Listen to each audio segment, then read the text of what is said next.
The hardest part of being a director is having to listen to everyone else's opinion. No, I'm kidding.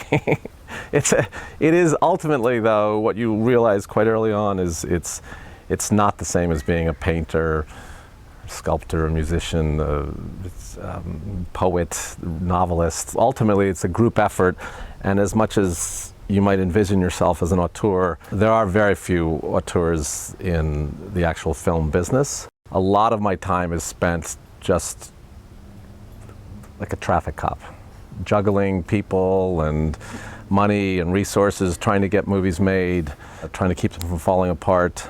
I do love what I do. It's extremely anxiety-inducing and stressful.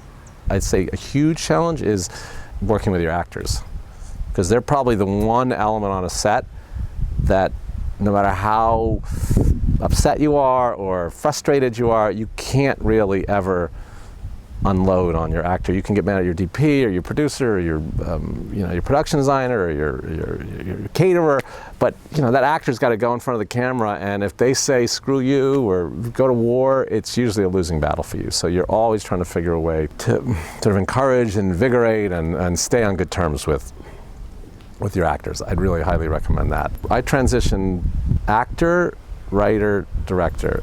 I optioned a Texas Monthly article called Breast Men, about the two doctors who invented the silicone breast implant, and I took it to HBO, and then they bought it, and I wrote it. It was the first thing I ever got paid to write.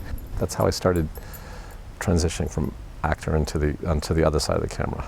I hate the anxiety of having something you really want to get made and the struggle to get it made when it doesn't happen.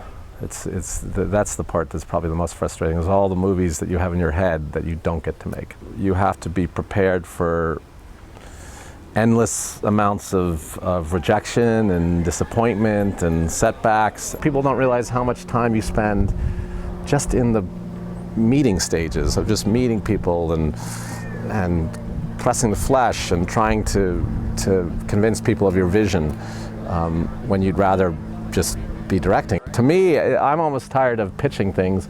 I'm like, okay, give me $100 grand, I'll just go make the movie. But then, you have to figure out how to get them seen, and that can be hard.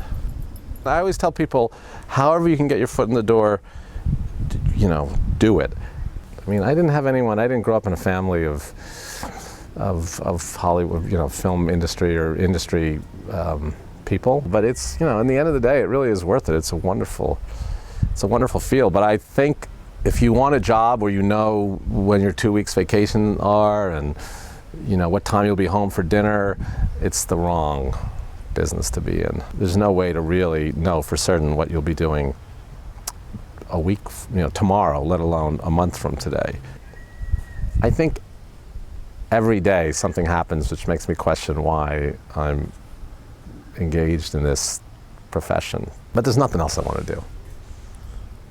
Pro surfer?